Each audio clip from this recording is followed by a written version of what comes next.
I seriously can't grab anything because my arms are. Yeah, I've been climbing a bit lately at the bouldering gym here, and it's something I resisted for a long time, but I've been really enjoying actually.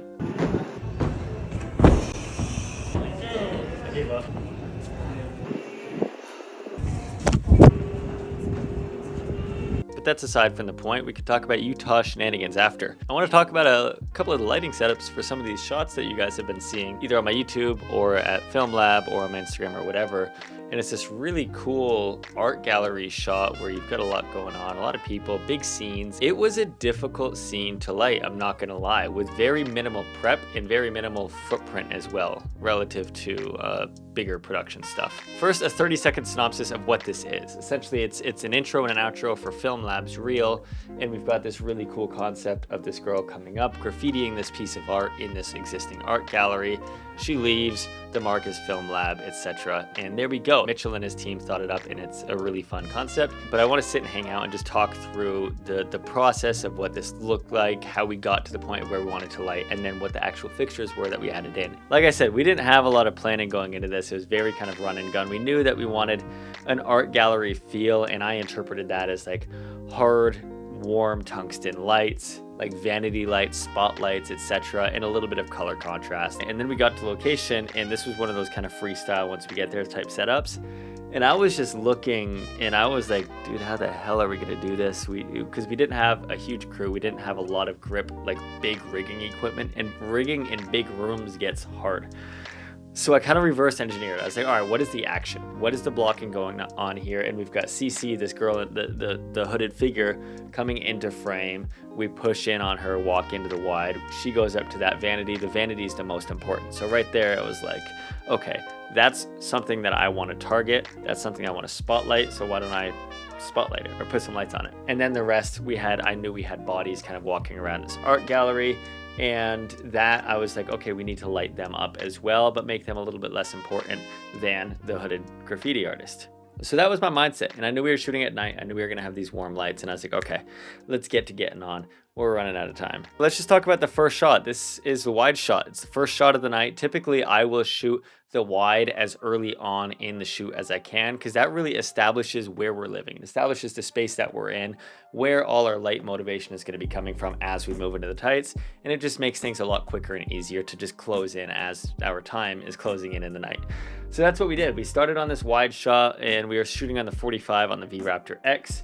And 45 was anamorphic as well. The blades are anamorphics, and we're just pushing in on her as she enters the frame and goes up to this canvas essentially. But it is a large room. We see a lot of the ceiling. We see a wide span as well. So the first two fixtures I put up, I wanted symmetry in this. I just felt like symmetry, art gallery, it just felt right.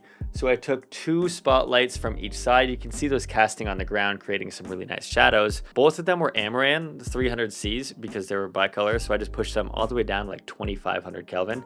One of them really warm. And I put those both into a spotlight mount, just the original Aputure spotlight mount. And I just shot that really at the ground, at where her feet are going to be landing. So that's kind of like X marks the spot. And then you can see that it's creating some shadows on the talent, and it's really, spotlighting where she's going to be living.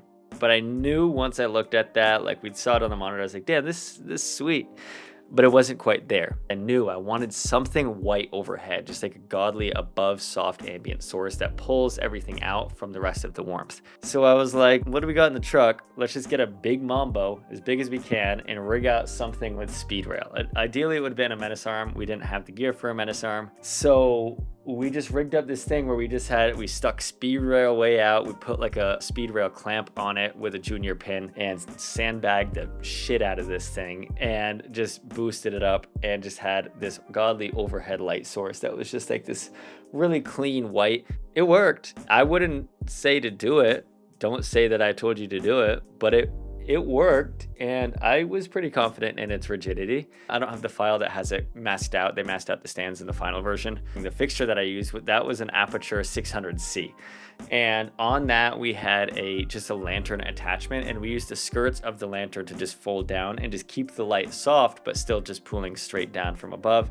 and not spilling in the rest of the room. And we had this set to, I want to say it was 6500 Kelvin, and for reference, the camera's white balance was 4400 Kelvin. So white split in between this, making this light pretty cool, and the rest of the warm lights render really warm. But hold on for a second, we got to talk about today's sponsor, which is actually a really cool product. What we're looking at is this new card case that PGY Tech sent out to me. So not only is it just a case for your SD cards, but it doubles as well for your CF Express Type A or B, whatever you got, and micro SDs, but it doesn't stop there. And this is where things get fun. I'm always hating bringing this and a card reader for my CF Type A.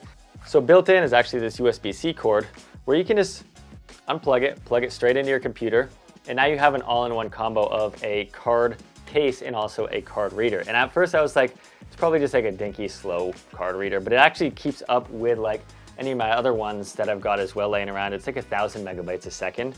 So it's a really cool thing. You can see that they put a lot of thought into even like ergonomics of it, even though it's not necessarily the reason to buy it. It's comfortable, it's fun, it's cool, it's grippy.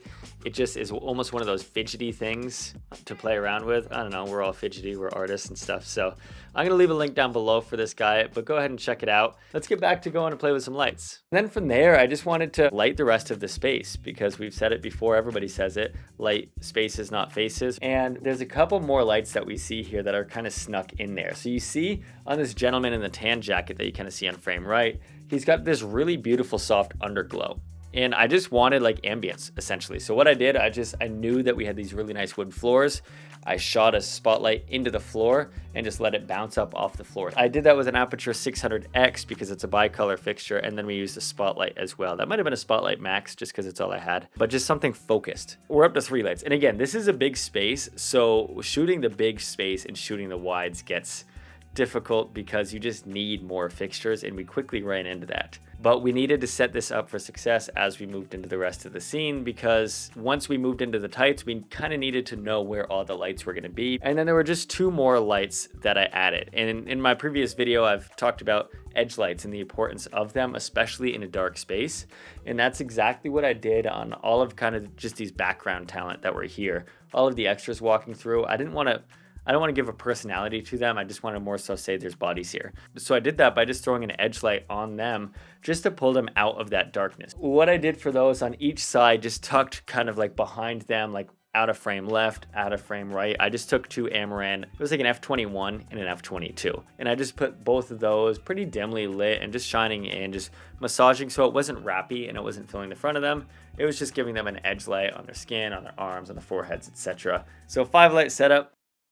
I lied. I totally lied to you. There was one more little sneaky light that honestly we could have done without. But you see outside some of these windows, you're just seeing this cool glow. And that we wanted to match with this color contrast. There's a lot of warm in the scene. I wanted to balance it out by just putting some sort of cool fixture out there motivated by maybe a moon or whatever. And to do that, we just took a 300X outside, just cooled it down as cool as it went, and just shot it into the wall out there with a hard reflector dish just to bring some exposure to the wall. So that's what we did. That's a lot, yes. But it was a big scene. It's tough. Big scenes get difficult. High ceilings get difficult. So I think the pattern of my workflow really is shooting the wide first, getting our world established, and then moving into the tights. And it just allows you to get these beautiful shots, but also continuous shots that all make sense in the world.